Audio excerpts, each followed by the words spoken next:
Bonsoir et bienvenue à la cartographie commentée en français les mercredis 4 janvier avec la mise à jour de 16 heures, temps universel.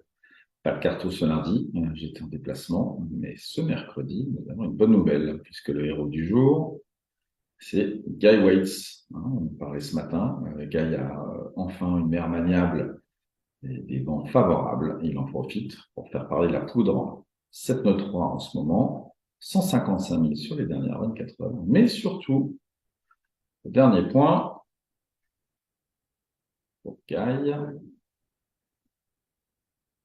le 3 janvier à 16 heures, eh bien, son record personnel sur 24 heures, 168 000 par 24 heures, c'est juste 1 000 de moins que Pat Lawless et 3 de moins que Damien Guillou en octobre, qui pourtant ne traîne pas la savate, ni l'un ni l'autre. Donc on est quand même super content pour Guy qui aujourd'hui, eh bien, en plus de battre son record, est le seul à reprendre du terrain sur Simon, à qui il a repris 59 000 et 96 000 sur les 7 derniers jours.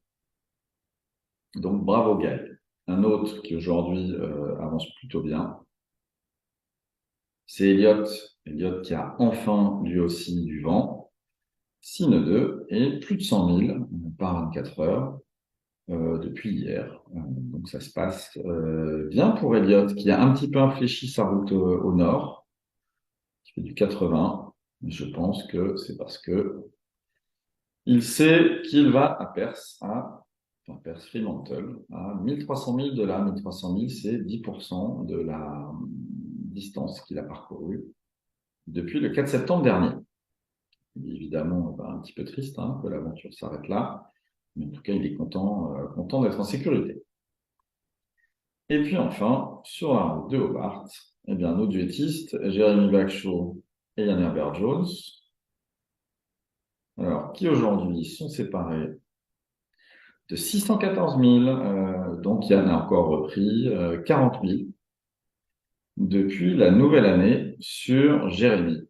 On sait qu'il va de toute façon plus vite que Jérémy depuis un moment, qui lui est à 74 000. Il a repris des couleurs par rapport à ce matin. 115 000. Ils sont tous les deux en bordure de cette haute pression, donc ils font un petit peu de sud pour essayer de garder du vent frais. Et l'une des raisons, je pense, pour laquelle Jérémy avance moins, c'est qu'il a, à cause de cette dépression en son sud, il a beaucoup plus de mer que Yann. Yann, il a maximum 2 mètres de creux, alors que Jérémy, lui, se promène plutôt dans 4 à 5 mètres. Donc une mer un peu plus difficile pour lui et qui a un bateau en plus plus léger et plus petit. Donc Jérémy, lui, enfin, visiblement, ils en parlent tous à la radio. Jérémy est celui qui a eu une traversée de l'Indien, en tout cas la traversée de l'Indien la plus difficile pour toute la flotte, puisqu'il a pris toutes les dépressions qui sont passées par là. Ensuite, dans l'avant-flotte, qu'est-ce qu'on voit? Michael Wemberger, qui lui est toujours au mouillage. Il attend des conditions un petit peu plus favorables pour partir. Aujourd'hui, il rajoutait un riz dans son artimon. Il a beaucoup joué avec les combinaisons de voile, puisqu'il a un catch créé en côte. On en a pas mal parlé lors de ses vacations avec lui. Et il nous disait qu'il lui manquait encore un riz dans son artimon, qu'il aimait bien garder un petit peu d'artimon et que ça l'aidait à stabiliser le bateau dans le vent très très fort. Il se demandait même comment faisait Simon sans artimon pour équilibrer son bateau. C'est-à-dire que aujourd'hui, quand il est dans le beau temps, il est sous trinquette, artimon à riser, pas de grand voile, pas de Yankee, et ça lui réussit plutôt bien, puisqu'il a fait des moyennes vraiment, vraiment incroyables ces derniers temps, égalant celle de Simon Corwell. Et puis devant, eh bien, ça y est, on est sorti de la mer de Tasmanie. Pour Simon, on est même rentré dans le Pacifique. Alors, ça se passe mieux pour Simon que pour ses camarades derrière. On le voit ici. Donc, le vent est principalement du nord et eux sont sous le dévent de l'île.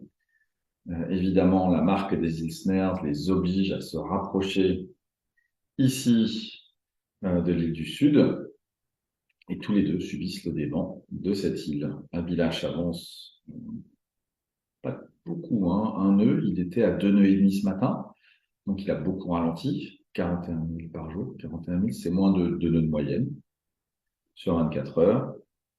Et Kirsten, eh bien Kirsten, pareil, 45 000 à 0,1 nœud.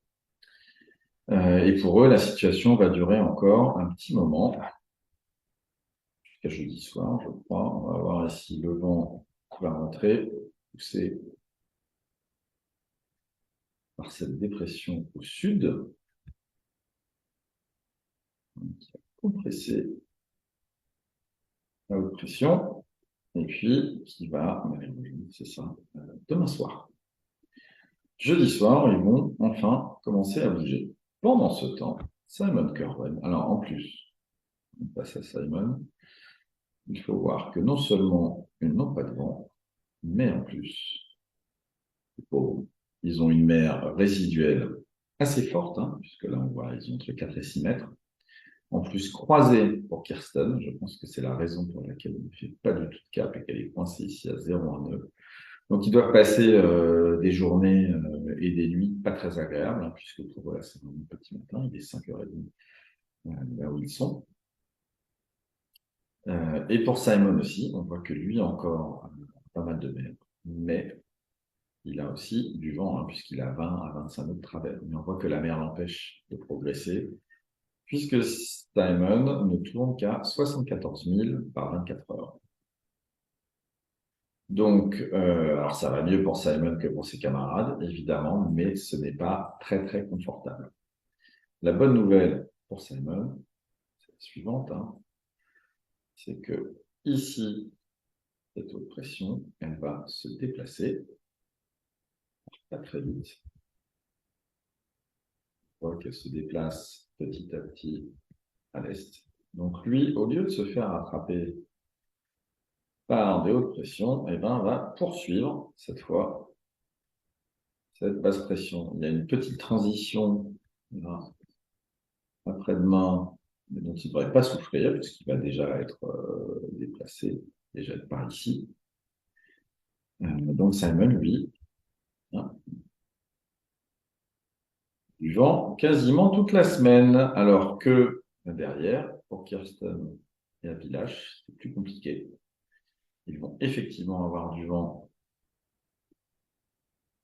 le 5 dans la nuit, mais on voit ici cette haute pression qui va les rattraper quasiment tout de suite, alors que Simon, lui, va continuer à s'échapper.